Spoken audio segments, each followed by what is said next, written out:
The 2010s were a really rough time for Superman fans. From the New 52 Superman treating him like shit until Rebirth came along, to the live-action ones which varied drastically in quality when taking into account both the CW verse and the DC Extended Universe, etc.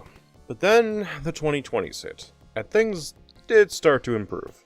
But it didn't start off with the best launch. When My Adventures with Superman was first announced, I saw a lot of people get pissy over it. From the art style, to them changing certain characters' skin colors, it appeared dead on arrival. But then it came out. And my timeline, it got a few really good seasons. And the first two are going to be what I'm talking about today. So without any further delay, let's dive in. This show is based around Clark Kent's early days of being the Man of Steel. He works at the Daily Planet with his roommate Jimmy Olsen, develops a budding romance with Lois Lane, and protects Metropolis from criminals, organizations that want to imprison/kill him, like Task Force X, and even the remnants of his homeworld in the form of Brainiac and his mind-controlled cousin, Kara. No worries about the latter though. Kara does get better near the end of Season 2 and joins Superman's group of friends, so all works out. Overall, a simple premise, but very effective in what it sets up to do. The pacing is fucking incredible. Not too fast, but also not too slow. It flows at a really good speed to allow you to take in the world the show takes place in, while also leaving you wanting a little bit more information that thankfully does get explored as the show goes on. For example, what happens to the planets that Brainiac invades since Kara tells the audience that those planets join the Empire? Well, as we find out later, Brainiac exterminated all life on those planets, and basically destroyed everything on said planets. And the fucked up cherry on top of it all? Kara realizes she was responsible for that destruction, and has no memory of these actions until the moment that realization hits. Damn, that is a really big payoff, and the consequences of it are certainly felt after this moment, as it helps Kara's character arc of breaking free from Brainiac and being her own person, but more on that relationship with Brainiac later. Another instance would be the kryptonite Lois picks up when the League of Lois Lane show up in her verse. What does she do with it?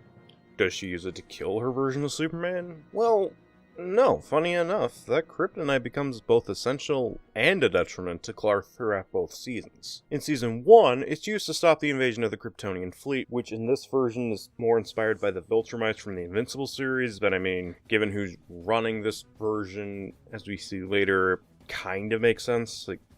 I'll get into that later. And in Season 2, it's used by Task Force X to deal with Clark and Kara as well as Brainiac for all of 5 minutes before Brainiac takes their shit and uses it for himself. That shit's interesting to me, and like I said, the pacing flows so well that when the payoff does come, it's absolutely worth the wait, largely helped by the show's serialized nature in comparison to other animated adaptations of Superman, which opted for either a episodic nature, so self-contained stuff, or an episodic plus serialized nature like the 90s series by comparison.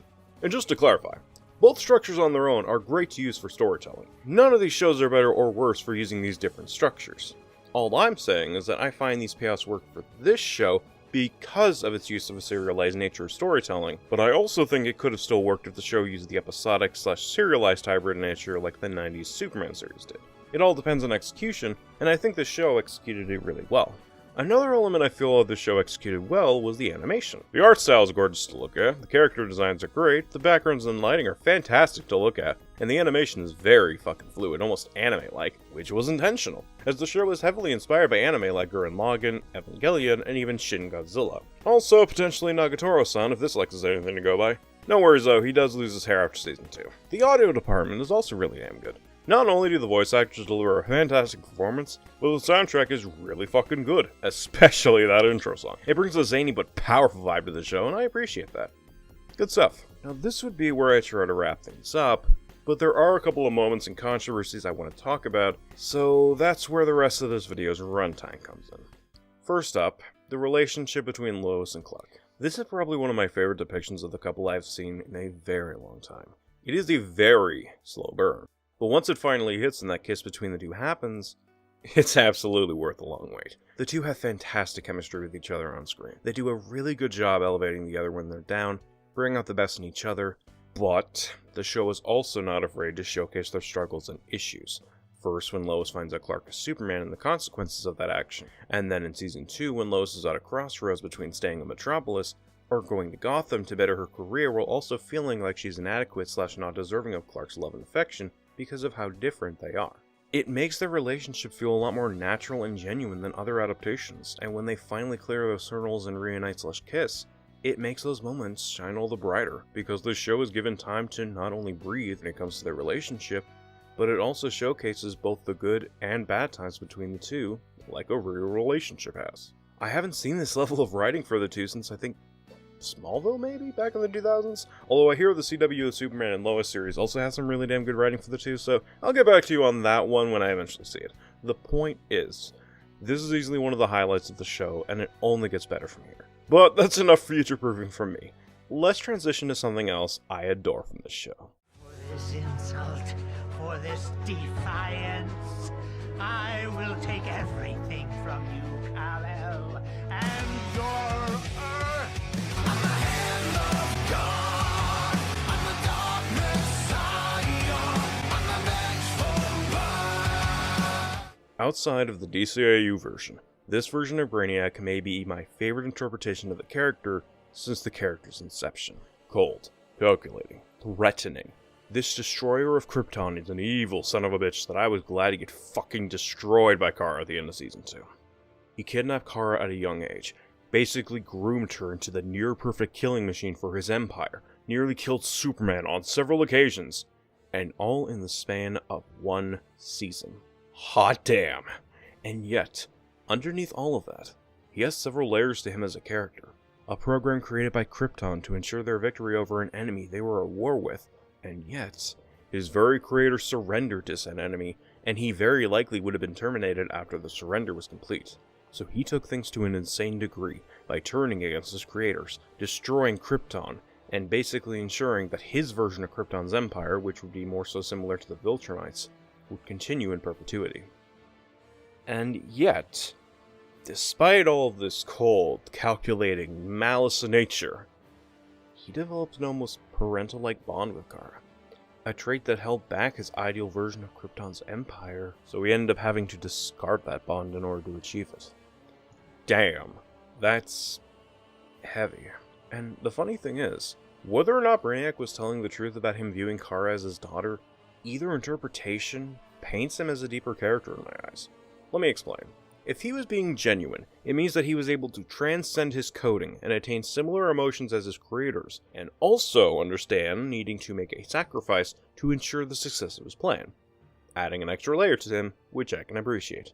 But if he was lying, it means that he was able to transcend his coding and attain similar flaws as his creator, such as deception and gaslighting, adding, yep, another layer to him as a character.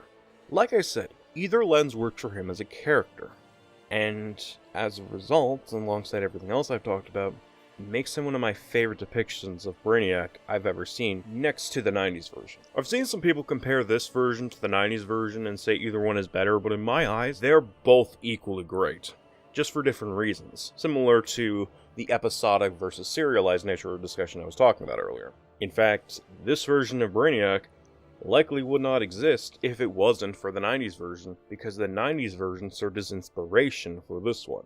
Both succeed on their own merits. The DCAU version of Brainiac is fantastic, and so is Mouse. There is no definitive Brainiac outside of these two in my eyes. This Brainiac is a nerd. Like, this is the most 4Kids version of Brainiac you will ever see. Especially his voice. There's nothing intimidating about this version. Are you fucking stupid? Less so lovely is the big controversy that hangs over this show's entire existence. Lois finding out Clark lied to her about his identity. So many people threw a fit over her getting angry at Clark for lying to her, saying she's not entitled to this information, or that she was overreacting.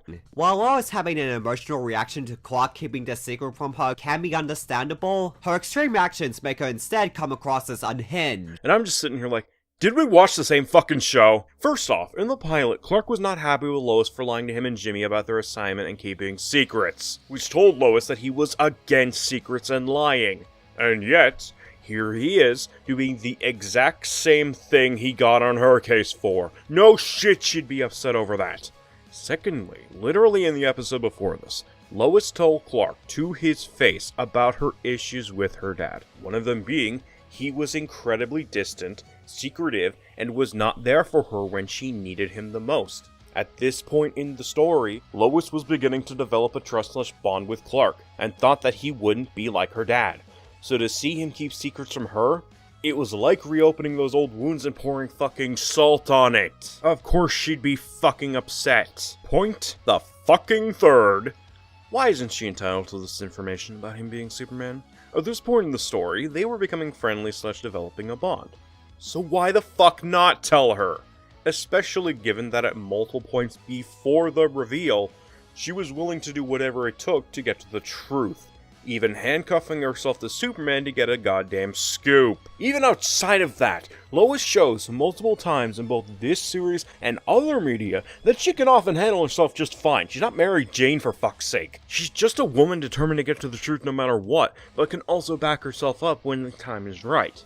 And she gets plenty of badass moments in this series especially. Oh, but why did she throw herself off the building? Because she knew Clark/Superman would save her. Even at this point in the series, she picked up on his true nature and wouldn't let someone like her hit the ground and die from that fall. Put simply, the entire controversy is fucking stupid, and the fact that I, a fucking dumbass, can understand what the show was going for more than some people who are objectively smarter than me is fucking sad! Like, come the fuck on! You're better than that! But I digress. Overall, this show is absolutely fantastic, and receives a massive recommendations from me to the fans of the Man of Steel. It honestly warms my heart to see a Superman project helmed by those with genuine love and affection for the character and his verse after years and years of dog shit from other adaptations and the like. Hopefully it will go on as long as it did in my timeline, but only time will tell, because in other realities, WB is currently being sold off to another studio. Some are saying Netflix, some are saying Paramount, and it's hard to say if the planned Season 3 will be affected or not, depending on who gets WB. But for now, I do recommend giving the show a chance if you haven't seen it already. As you can tell from this video, I really fucking liked it. But that's just me. As for me though, that's another bonus episode of TMP in the bag, or whatever the kids say nowadays. Putting the takes in the bag, whatever. Anyways, until we meet again, I'm David Grimm, and thank you for watching.